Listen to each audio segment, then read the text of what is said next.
right, so we were talking about this period between 1893 and 1896, or 1873 to 1896, what is called the Long Depression by many historians. And this is a period in which many people ended up in grinding poverty. This particular photo was taken by a man named Jacob Riis, who R-I-I-S. He did a photo survey of poor neighborhoods in New York and published this as a book called How the Other Half Lives. And he tried to document this. And you see these youngsters, these children sleeping, outdoors. You see the shabby clothing. They're exposed to disease, desperate poverty in this period.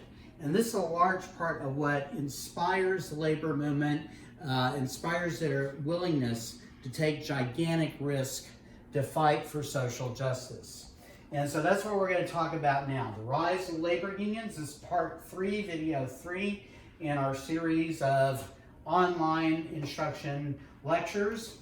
We're going to talk about the rise of the Knights of Labor.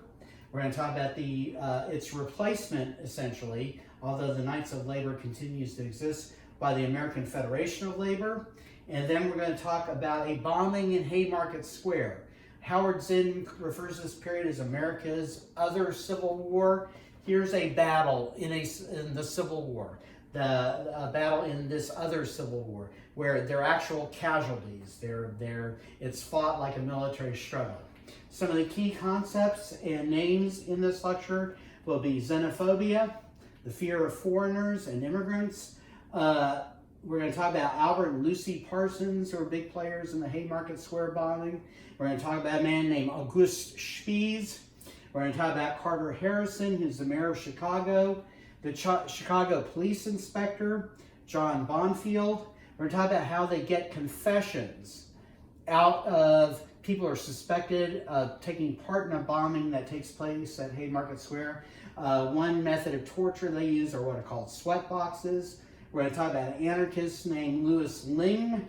We're going to talk about the governor after the incident, Richard Oglesby, his actions after the Haymarket Square bombing, and then a man named John Roach. We'll go cover that. All this is part of study questions 4 and 5 for the second exam. Now, almost 750,000 workers are going to join the Knights of Labor by the mid-1880s. And this is a remarkable group. I want you to place this in context again. We're talking about 120 years ago almost. And the Constitution adopted by this union, this labor union, the Knights of Labor, it's adopted actually in 1878. And it calls for the following things. It calls for a prohibition of child labor. It calls for, you remember, 20% of workers are children by the beginning of the 20th century. It calls for a ban of convict labor. This is an issue today. The governor of New York, responding to the crisis, the coronavirus, the epidemic, said New York State was going to produce its own hand sanitizer to provide to the general population. They're using prison labor. And of course, prison labor is underpaid, pennies to the dollar. Prison labor then and now get. So the Knights of Labor realized that when you use prison labor, you take jobs away from workers outside of prison and you drive wages down. The Knights of Labor are going to call for a graduated income tax, which is the idea that income is taxed, and the more you make, the more you pay. If you get more out of the system, you ought to contribute more to it. They are a little idealistic here, I think a little unrealistic, in that they call for a labor arbitration system, a federal labor arbitration system. The idea would be that if there's a dispute between employers and employees, the federal government would serve as arbiters who would then listen to the demands of both sides and come up with what presumably would be a fair solution. I think this idea is naive because we know that big money, rich corporations have undue influence on elections, and this board would be appointed by people who got money from big corporations. That arbitration board would probably rule consistently in the favor of corporations if workers were striking, but nevertheless, their idea was, let's make strikes a thing of the past because workers aren't paid during strikes, and this involves giant risk for workers who go on strike. Now, they call for ideas that are socialist, and socialist ideas are becoming widely discussed amongst the working class in this era. So for instance, they want government ownership of the railroads, and railroad companies are hated in the same way insurance companies are hated today. They are despised for the high rates they charge. They charge farmers extremely high rates. They charge all customers extremely high rates. And they also provide terrible service. Some analogy to insurance companies, high prices, low service. They dream of creating one big union. That is, one union that would represent all the working class in the United States. And this is one thing that's really remarkable about them. Again, we're talking about the 1870s, 1890s. They welcome African Americans into their ranks. They recruit them. They want them as members. And they call for, in their 1878 Constitution, equal pay for equal work for women, who are, by the way, 20% of the membership of the Knights of Labor. A really dramatic thing. And by the way, we have not yet achieved that, equal wages for equal work for women. Now, the Knights are going to rise, and then they're going to fall. They still exist. You still have the Knights of Labor, but they are never the force they are after 1886. They stage a wave of strikes against railroads, and particularly owned by Jay Gould. We talked about him as one of the 3 model robber barons, and actual force, violence is used by the National Guard, by various state militias against the strike. The strike is crushed, and you see membership in the Knights of Labor collapse. And that's when you see the Knights of Labor eclipsed in power by the American Federation of Labor. Its original name is the Federation of Organized Trade and Labor Unions. It's organized in 1881. It gets renamed the AFL as it's known in 1886, the same year as that failed strike against Jay Gould's railroads by the Knights of Labor. They're going to be led by a man named Samuel Gompers. Samuel Gompers is British born. He's the son of a cigar maker. He participates in his very first strike when he's only 18. And this is a much more conservative union. The AFL, when it's formed, only wants to represent part of the working class. The part of the working class they think are the hardest to replace as workers if they go on strike. So for instance, what are called skilled workers, workers who have a high degree of training to perform the duties they perform at work. The AFL,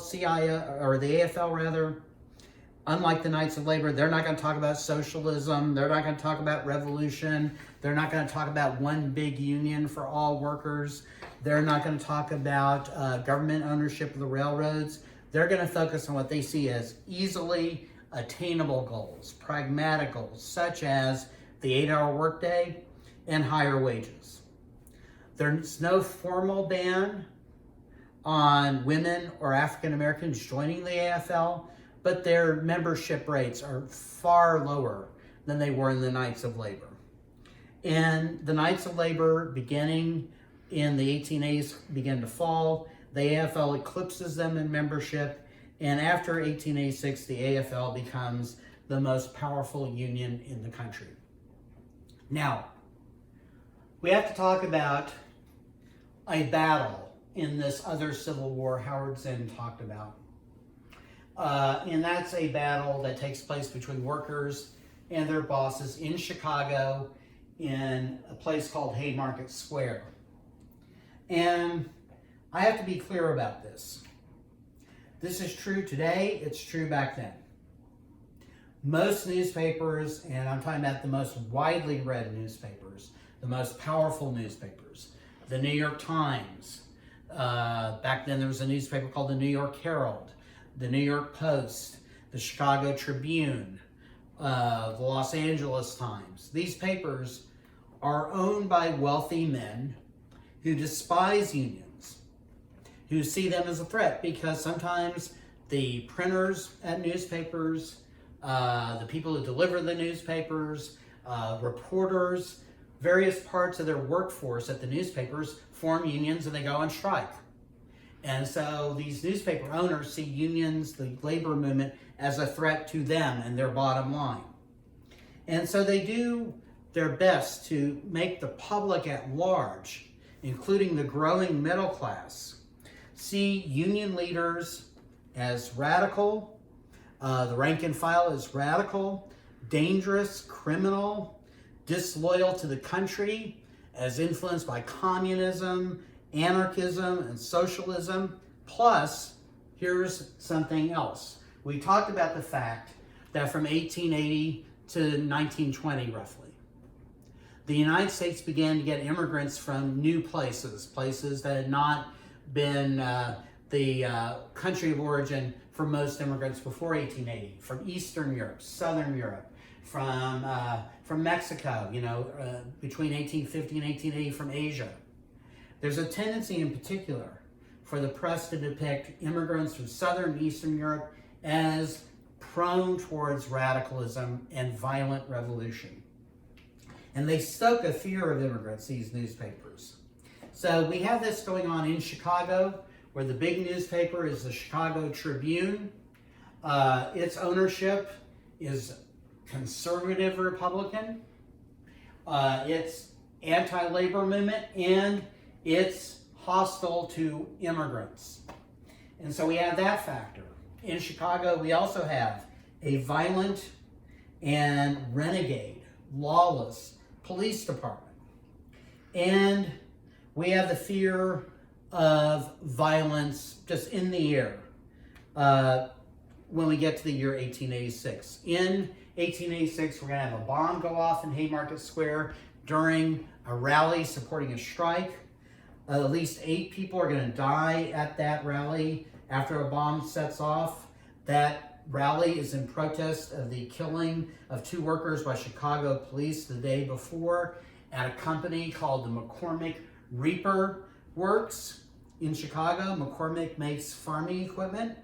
And this incident is going to provoke eventually hundreds of arrests, lead to the conviction of 8 labor activists for murder, and the execution of 4 people on mostly flimsy and certainly politically motivated grounds. Now, to give broader context for this, the Chicago Tribune newspaper in particular had spent the 1980s warning its readers.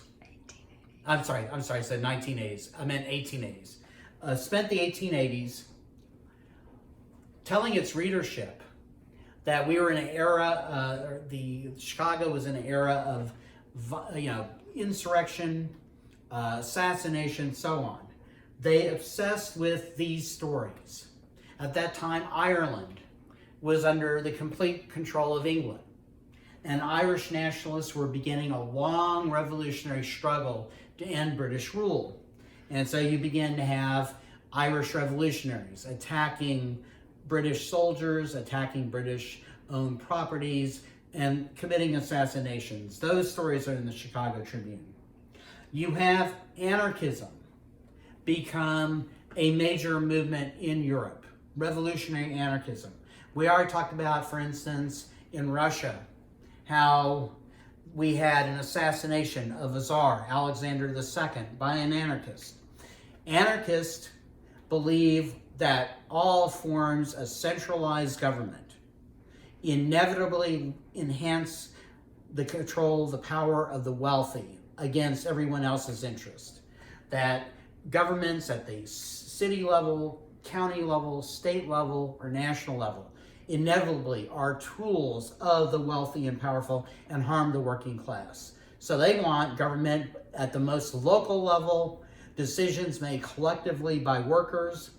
And this becomes a big movement. And in Europe, you begin to have attacks, targeted attacks, bombs set off where the rich gather, cafes, outside opera houses. You have wealthy people, powerful people targeted for assassination. And the reaction amongst the middle class and the upper class in America is similar to anarchist as it is later on after September 11, 2001 to Al-Qaeda. People are terrified of the anarchists in wealthier classes. Finally, the Chicago press over and over again says this city of Chicago is being invaded by Poles, Romanians, Russians, Jews, and these people are the most extreme people on the left, and they'll threaten the American way of life. Now, the immediate incident or the immediate issue that leads to the tragedy at Haymarket Square is this. You have at the McCormick Reaper Works, that is a factory where farm equipment is made. You have the company replacing workers with machines. This should sound pretty modern. There are experiments with stores that use technology entirely. They're replacing any visible workforces. There are McDonald's, there are prototypes where you go in, you push buttons, you swipe your card, and a meal is dropped in front of you. That is an issue today. It's an issue in the 19th century.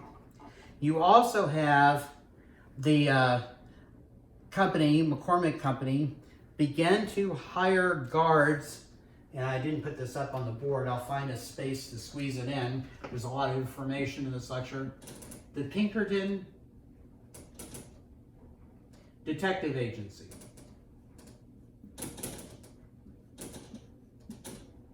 Little sound effects there. The Pinkerton Detective Agency. Now, this agency is made up of men who work as the name would imply, detectives. If money is disappearing from the work site, if you have money stolen from the company, books aren't balanced, they'll investigate those crimes. They act also as security guards who keep the plant safe whenever the place is closed. They also act as replacement workers. So let me explain what that means. Replacement workers are exactly what you'd think. When workers go on strike, you have the Pinkerton guards available to replace those striking workers. The whole point of a strike is this: to shut the plant down, to shut the factory down, shut the newspaper down, whatever, so it can't make money. It can't operate. If replacement workers are brought in, the business continues to make money, the strike fails. Pinkerton provides its services in that regard. So, that agency is available. So, it's a desperate situation. Workers are being treated terribly. Their families are living in poverty. We've talked about the economy in this era where the mother works, the father works, neither of them makes enough money, so their children work full time. Sometimes in places like coal mines. These are desperate times. So you have workers increasingly in this era who are aware that the police use violence against them, Pinkerton guards use violence against them, talk about the need for self-defense. And so I'm going to write one other thing on this crowded board, one other name.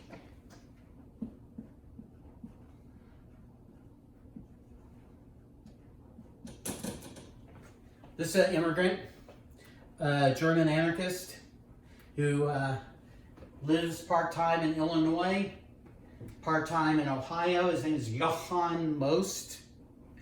Johann Most publishes a book on how to make explosives from nitroglycerin and how to use dynamite. And in fact, some people in the labor movement at this point begin to talk about dynamite as what they call the great equalizer. The government has the National Guard, they have the police, they have courts that are biased against workers, etc. According to these workers who embrace this concept of self-defense, we have dynamite.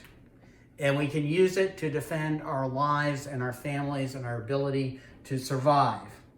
And you can imagine what the reaction to the publication of that book is in Chicago. It becomes well known.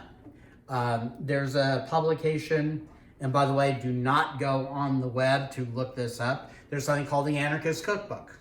And if you go on the web to look at it, guess what? The FBI will be visiting you. Don't go. But violence has often been used as a technique of self-defense from people who seem marginalized, and that often leads to terrible tragedy.